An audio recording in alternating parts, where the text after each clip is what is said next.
तो भगवान जब जगन्नाथ यहाँ आया तो इस तीनों के लेकर आया। हम लोग हमारे आप जानते हो परमानंद पुरी जहाँ ऑटो रुक जाती है, परमानंद महीना चला सब वहाँ, तो भगवान ऊपर से परमानंद पुरी था, चैतन्य महाप्रभु को गुरु जी का चला, तो उन्होंने बोला तुम चैतन्य महाप्रभु को सेवा करो। तो सेवा करने लगा वहाँ, तो जब रह रहे थे महाप्रभु पूछा तुम्हें क्या प्रॉब्लम है, तो बोला यहाँ पानी गंगा तो गंगा का आवाज किया, माँ गंगा तो वो हो गया आकाश गंगा। आकाश से दूसरे नंबर समभूमि गंगा जो समुद्र हम दर्शन करते हैं, 2 गंगा हो गया। ये वाला करेंगे, ये पाताल लोक पुरुष, ये कैसे बोलते हैं पहले तो शेष और गंगा, शेष नाम का राजा था, वहाँ राजा का हम आराधना करते थे राजा। तो यहाँ का राजा का बहुत इच्छा था जगन्नाथ खाते हैं कैसे वो देखेंगे, किसी को रासलीला की इच्छा है, किसी को बाल लीला की इच्छा है, उसको तो भगवान खाते हैं कैसे वो देखेंगे, वो दर्शन करेंगे। तो राजा रोज मंदिर में जाता था लेकिन दर्शन नहीं होता था, पंडित बंद कर देता था, खाने का टाइम बंद हो रहता है। मन में बहुत दुख था और जगन्नाथ को पता प्रभु मेरा अंतिम दिन में फिर एक बार दर्शन करा देना। तो उसने सब टकटकी लगा के बैठा था। उस दिन क्या हुआ था, दर्ज में फूटा है, एक कोलिया मुझे ऐसे छेद, तो फिर पंडाल लोग देख सकते हैं कि अंदर काम हुआ कि नहीं, इधर आधे से फिर ऐसे काम हुआ। लेकिन हमारा जो गार्ड था वो सो गए, दिखाई दिया तो जगन्नाथ बलराम क्या क्या वो सिंहासन से उठा और फिर वो गद्दी में बैठा और वो प्रसाद पाने लगे।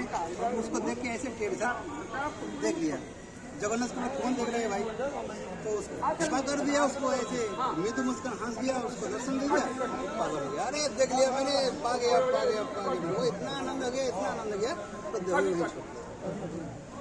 तो वो ऐसे उसका नाम अमर रखने के लिए, मतलब जो हमको दिल से चाहते मैं जगन्नाथ उसको दर्शन देता हूँ इसी कलिकाल में, वो प्रमाण करने कर दिया, वो हो गया से।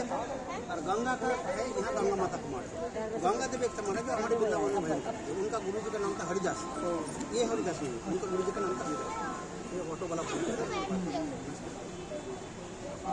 तो महाराज जी उसने कहा वो जो उसका नाम था सोची देवी पहले नाम, तो उसने पहले वो राजा का बेटी था, बंगाल का कोई राजा था, राजा का बेटी था, तो उसने हरिदास के पास गया, बोला हमको दीक्षा दो, बोला हम दीक्षा नहीं देते।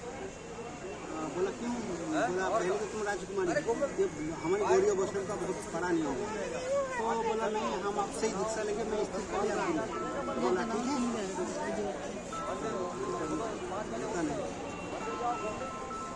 तो महाराज उसने कहा कि तुम एक काम करो, मैं तुमको दीक्षा दूंगा, तो ब्रजवासी से भिक्षा मांग के खाना है, मस्तक मुंडन करना है, राजकुमारी का केस।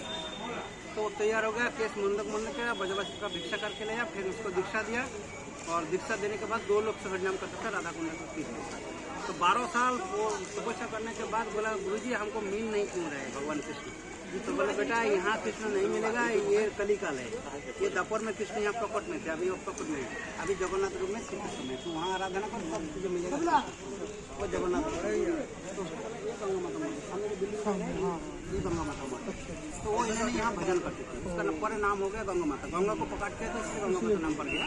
पहले तो उसने यहाँ था वो प्रतिक्रिया, उसको गुरु जी बोला था तुम्हें क्षेत्र, जैसे हमारे गदाधर बोलते क्षेत्र सेना मतलब यहाँ से बाहर निकाला नहीं, तो यहाँ भजन करते गुरु जी जो मंत्र किया हमारे हरे कृष्ण मंत्र गुरु जी को वही मंत्र करते 2 लाख रोज जप करते, और जप करते करते उसके एक दिन था दशहरा गंगा, 10 रकम महापाप विनाश करते हैं दशहरा गंगा, इसलिए दशहरा गंगा। तो दशहरा गंगा के दिन वहाँ उसको इच्छा तो बहुत हम गंगा स्नान करेंगे, हम सब पाप से मुक्त हो जाएंगे, लेकिन गुरु जी का आदेश है तुम यहीं रहोगे, तो हम जा नहीं पाएंगे, तो हम क्या करें। इसलिए जगन्नाथ से प्रार्थना, जगन्नाथ ऐसे कोई उपाय करो तो हम दोनों काम पूर्ण हो जाएगा। तो रात में सो गए और रात में सपने में देखा कि बहुत कोलाहल हो रही, तो वो नींद से जाके बाहर आ गए, बाहर आके देखा कि अपना गंगा बह रहे हैं, बहुत साधु संत है, जय जगन्नाथ जय जगन्नाथ, वो सब नहा रहे, वो भी नहा के नाम गए और पानी में कूद गया और वो भाजते भाजते जगन्नाथ का जगन्नाथ में देखा वहाँ ब्रह्मा है, शिव जी है, इसमें सब सारे हैं, उससे जगन्नाथ का आराधना करते, नारद ऋषि है, सप्तऋषि है, और जगन्नाथ पे सब स्तुति करते हैं, जगन्नाथ की सब स्तुति करे, वो भी कर रहे हैं, वो जगन्नाथ को खुद देख रहे हैं। किसी में क्या घंटी बज गया, घंटी बज गया, देखा कोई नहीं है, सिर्फ वही कर रहे हैं, तो पकड़ गए उसको, ये चोरी करने के आए थे, रात में गए थे, सोने का अलंग का चोरी करेगा, उसको पकड़ के जेल में डाल दिया। जब जेल में डाल दिया तो राष्ट्र को राजा को सपना दिया, तो क्या किया, ये मेरा परम भक्त नहीं है, इसके लिए मैं सोचती हूँ में मेरे चरण से गंगा को पकड़ किया था, तो ये घोर कलिकाल में उसको गुरु का बात को सिद्ध करने के लिए गुरु बोला था तुमको सब यही मिल जाएगा, तो गुरु का ऊपर विश्वास था, वो गुरु का बात मान रखने के लिए मैंने गंगा को यही पकड़ दिया। तो जिसके लिए मैं गंगा पकड़ कर देता हूँ और उसको फिर बंदी करके रखे, जा इसको गुरु मान, इसको गुरु बना ले, इसको माफ़ी मांगा। जितना पांडा लोग है सबको बोल इसको माफ़ी मांगने के लिए और इसको गुरु करने के लिए, तब तुझे माफ होगा, नहीं तेरे वंशनाश। राजा नींद से या दौड़ते दौड़ते भाग गया, गंगा के चरण में आ गए और आके बोला वो तो दीक्षा देने के तैयार नहीं था, लेकिन बोला जगन्नाथ के आदेश है तो बोला राजा मैं तुमको दीक्षा दे सकती हूँ, तो पंडा लोगों को दीक्षा नहीं देंगे क्योंकि वो लोग ब्रह्मा का वंशज है। तो मैंने उस लोगों को माफी कर दिया। एक्चुअली उस लोगों को कोई गलती नहीं है, जो करने वाला कराने वाला तो दूसरा कोई है, तो इसलिए उसमें कोई गंगा मैया की जय। हाँ भैया चलो मनोज जी, हमारे महाराज जी कह रहे हैं यहाँ बगल में कौन सा क्या था महाराज जी? मालपुआ मालपुआ फेमस है, चलो खिलाओ सबको।